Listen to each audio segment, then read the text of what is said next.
Alhamdulillah. Alhamdulillahilladzi an'amana bi ni'matil imani wal islami wal afiyah. Asyhadu an la ilaha illallah wahdahu la syarikalah wa asyhadu anna sayyidana wa nabiyyana Muhammadan abduhu wa rasuluhu la nabiyya ba'dah.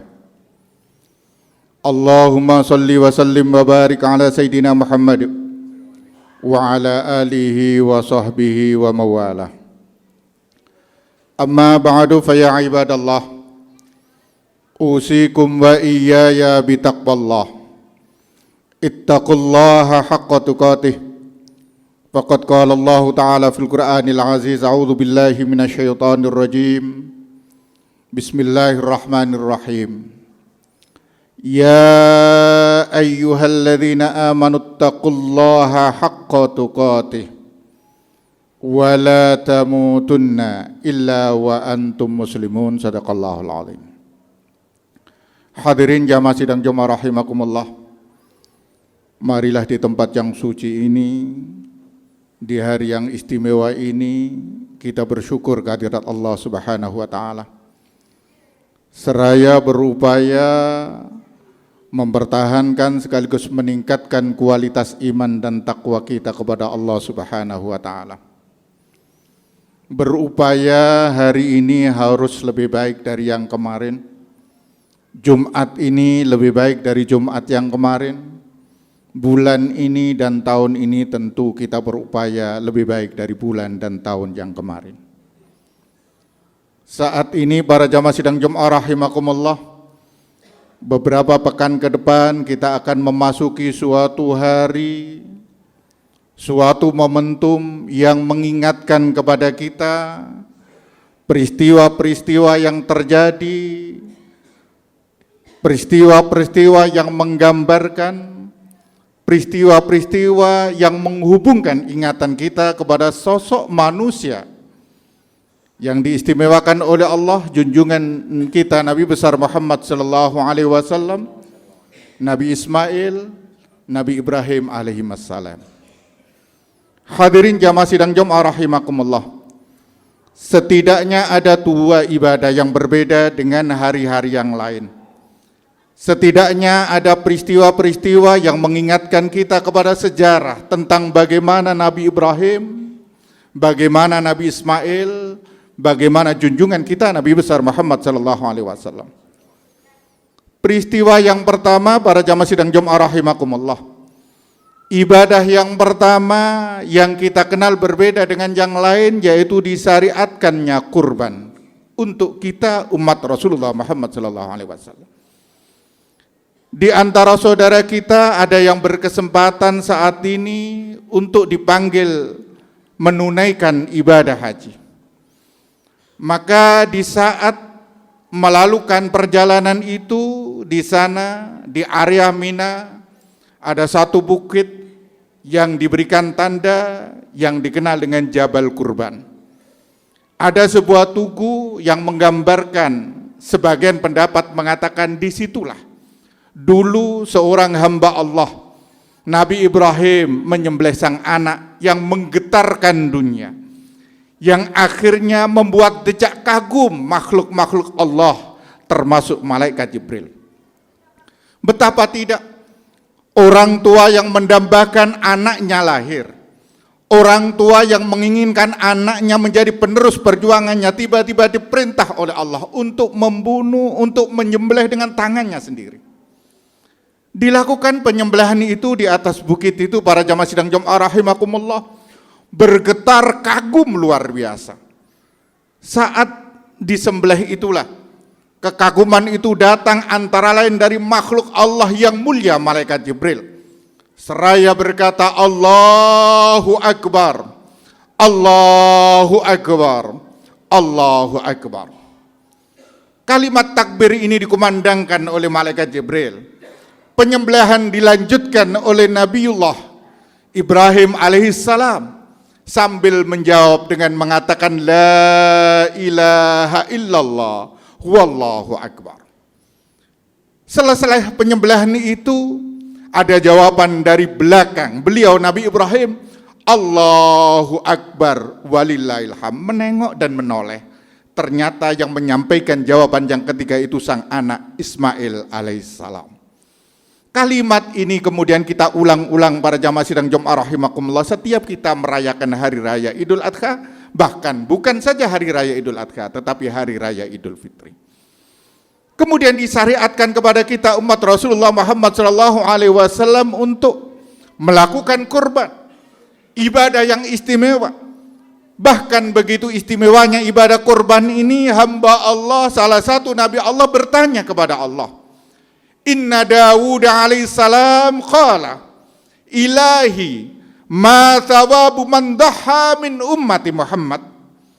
Nabi Dawud bertanya kepada Allah, nanti pada suatu saat ada umat Muhammad yang engkau perintahkan Allah untuk menyembelih hewan kurbannya, untuk berkorban. Apa yang akan engkau berikan ya Allah kepada umat Muhammad itu yang berkorban di saat hari raya Idul Adha itu? Dijawab oleh Allah, an utiyahu bi kulli sya'ratin asra hasanat wa amhu anhu asra sayiat wa arfa'u lahu asra darajat. Mereka yang berkorban di hari raya Idul Adha itu, hewan yang dikorbankan itu akan aku ganti, kata Allah. Setiap helai dari bulu hewan yang dikorbankan itu akan aku ganti dengan 10 kebaikan. Setiap helai dari bulu hewan yang dikorbankan itu akan aku hapus 10 kejahatan dan kejelekan. Setiap helai korban dari hewan korban itu, bulunya itu akan aku angkat mereka itu 10 tingkatan kebaikan. Luar biasa. Bahkan Allah menyampaikan ama alimta annad duhaya hiyal mataya wa tarfaul balaya. Tidakkah engkau tahu bahwa hewan-hewan yang dikorbankan oleh umat Muhammad itu, wahai Daud, nanti akan berubah. Aku ganti di akhirat nanti menjadi kendaraan-kendaraan tumpangan mereka yang akan mengangkat, yang akan dinaiki mereka untuk menuju surga. Bahkan dikatakan oleh Allah wa tarfaul balaya, dan hewan yang dikorbankan itu mampu menjadi ganti kemungkinan bencana takdir yang tidak baik untuk dirinya. Hadirin jamaah sidang Jumat rahimakumullah, karena itu berkorban di hari raya Idul Adha bukan saja untuk meraih kebaikan, bukan saja untuk menjamin akan dimasukkan oleh Allah ke dalam surga, bukan saja diganti dengan kendaraan, tetapi lebih daripada itu, bahwa hewan yang dikorbankan itu para jamaah sidang Jumat rahimakumullah sebagai asuransi, sebagai jaminan bahwa kemungkinan-kemungkinan hal negatif yang menimpa kepada mereka yang berkorban itu diangkat dan dijauhkan oleh Allah Subhanahu wa taala. Hadirin jamaah sidang Jumat rahimakumullah, bahkan lebih daripada itu, bedanya kurban itu dengan ibadah-ibadah yang lain, Allah mengampuni dosa mereka yang berkorban itu wa dzunuba iyalih, bahkan mengampuni dosa-dosa keluarganya, bukan saja untuk dirinya tetapi untuk orang-orang yang menjadi tanggungannya. Kalau kita tidak mampu berkorban, maka tidak perlu berkecil hati di hari yang mulia dan dimuliakan oleh Allah itu. Buat mereka-mereka yang tidak mampu berkorban, apakah sapi, apakah kambing, tetapi hari itu bergembira, wa man at'ama fihi mu'minan au tasaddaqa bi shadaqatin ba'asallahu yaumal qiyamati aminan. Siapa yang memberi makan orang miskin, siapa yang memberi makan orang mumin, au tasaddaqa bi shadaqatin, atau mengeluarkan sedekah, maka dijanjikan oleh Allah, ba'asallahu yaumal qiyamati aminan, maka akan dibangkitkan oleh Allah pada hari kiamat dalam keadaan yang damai dan sejahtera. Hadirin jamaah sidang Jumat rahimakumullah, karena itulah masih ada waktu untuk kita merencanakan, untuk kita semuanya, bagaimana menempatkan diri kita, apakah kita tergolong hamba-hamba Allah yang mampu berkorban, atau setidaknya sekedar memberikan kebahagiaan orang lain untuk memberi makan orang mukmin atau bersedekah pada hari yang mulia dan dimuliakan oleh Allah itu. Hadirin jamaah sidang Jumat rahimakumullah, di samping ibadah kurban, ada ibadah yang berbeda dengan yang lain, yaitu pelaksanaan ibadah haji. Ibadah haji itu juga mengingatkan kepada kita bagaimana contoh-contoh perilaku-perilaku, teladan-teladan, bahkan pelajaran yang disampaikan dalam pelaksanaan ibadah haji itu. Jauh sebelumnya, Nabiullah Ibrahim alaihissalam, para jamaah sidang Jum'ah rahimakumullah, tatkala selesai membangun Ka'bah, maka Nabi Ibrahim itu kemudian diperintahkan oleh Allah untuk mengumandangkan, untuk menyampaikan seruan datang ke tanah suci Mekah Al-Mukarramah. Sebagian ulama menyampaikan, Nabi Ibrahim menyampaikan di makam Ibrahim, bahkan sebagian ulama menyampaikan di Bukit Safa atau Bukit Marwah, sebagian yang lain mengatakan di atas Jabal Abi Qubais. Berseru Nabi Ibrahim, dan diabadikan oleh Allah di dalam Al-Quran, a'udzubillahi minasyaitonir rajim, wa'adzin finnasi bil hajj ya'tuka rijala wa ala kulli dhamiri ya'tina min kulli fajjin amik liyashhadu manafi'a lahum. Sesuatu yang pada zaman Nabi Ibrahim tidak terbayangkan, dari tempat itu ke tempat yang jauh, dari tempat yang sunyi itu ke tempat seluruh penjuru dunia. Apa mungkin dengan suara yang tidak lantang itu kemudian sampai kepada seluruh manusia? Kalau zaman saat ini, para jamaah sidang Jum'ah rahimakumullah, bisa jadi kita mengatakan sangat mungkin dengan kemajuan teknologi, apakah handphone dan lain sebagainya memungkinkan dari tempat yang jauh berseru dan akan didengarkan, diperdengarkan kepada seluruh umat manusia di dunia. Tetapi pada zaman Nabi Ibrahim tidak terasa dan tidak terpikirkan bagaimana tanpa pengeras suara, bagaimana tanpa alat komunikasi yang canggih, di tempat yang jauh itu kemudian diperintahkan oleh Allah menyerukan kepada seluruh umat manusia. Wa'adzin finnas, perdengarkan kata Allah, sampaikan, dendangkan panggilan itu kepada seluruh manusia untuk datang ke tempat ini, untuk melaksanakan ibadah haji. Wa'adzin finnasi bil hajj ya'tuka rijala wa ala kulli dhamiri ya'tina min kulli fajjin amik liyashhadu manafi'a lahum. Mereka akan datang dari tempat yang jauh itu, ada di antara mereka yang berjalan kaki karena tidak terlalu jauh dari tempat mereka tinggal. Ada yang mengendarai kendaraan karena mungkin tempatnya jauh. Bahkan kita dari tanah air kita membutuhkan waktu yang tidak sedikit, sekitar 10 jam dengan naik pesawat kita sampai di tempat itu. Mereka datang dari segenap penjuru arah.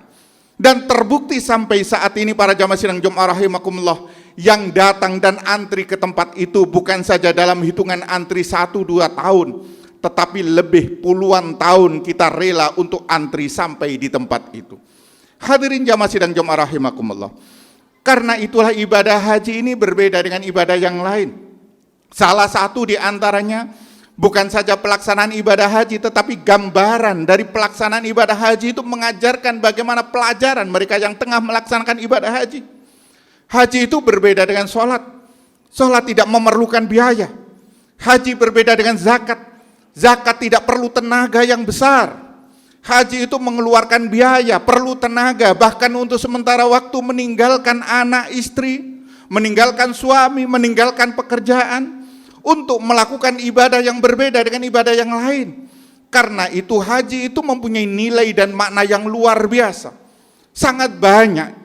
Satu di antaranya, pada saat mereka melaksanakan sa'i, para jamaah sidang Jum'ah rahimakumullah, satu di antara sekian banyak nilai dan pelajaran dari haji itu adalah pelaksanaan sa'i.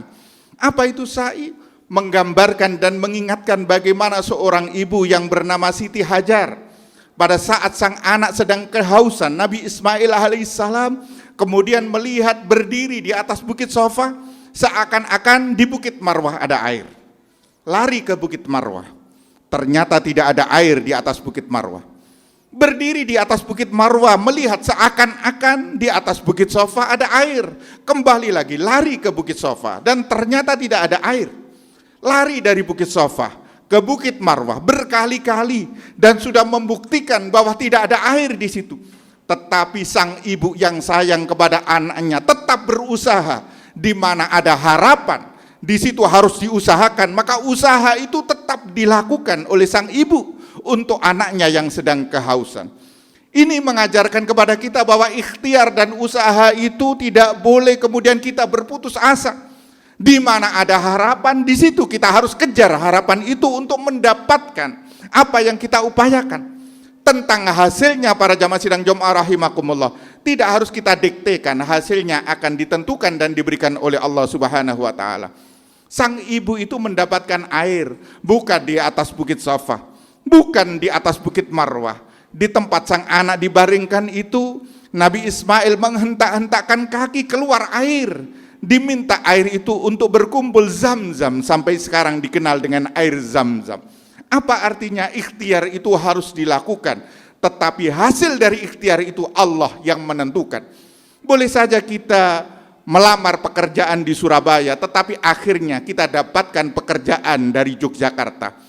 Bisa saja kita melamar pekerjaan di Jakarta, tetapi justru kita mendapatkan pekerjaan di Surabaya. Dapatnya pekerjaan di Surabaya, dapatnya pekerjaan di Yogyakarta, dan lain-lain itu tidak bisa lepas dari apa yang kita ikhtiarkan dan kita usahakan. Maka sebagai manusia harus kita berusaha, di mana ada harapan kita senantiasa berusaha. Oleh karena itu para jamaah sidang Jumat rahimakumullah, sangat banyak nilai-nilai dari pelaksanaan ibadah kurban dan haji. Tentu saja kalau kita cermati dan kita lihat, akan mampu menghadirkan kita untuk lebih baik di dalam mengarungi kehidupan itu, sehingga kita mampu bahagia di dunia dan akhirnya diselamatkan secara diterakan oleh Allah Subhanahu wa taala di akhirat, sehingga kita mampu menjadi hamba-hamba Allah yang bahagia selamat di dunia dan diselamatkan oleh Allah di surga. Amin Allahumma amin. A'udzubillahi minasyaitonirrajim. Bismillahirrahmanirrahim. Wal asri innal insana lafi khusrin illal ladzina amanu wa amilus solihati wa tawassaw bil haqq wa tawassaw bis sabr. Barakallahu li wa lakum fil Qur'anil azim wa nafani wa iyyakum bima fi minal ayati batil hakim wa taqabbala minni wa minkum tilawatahu innahu huwal ghafurur rahim.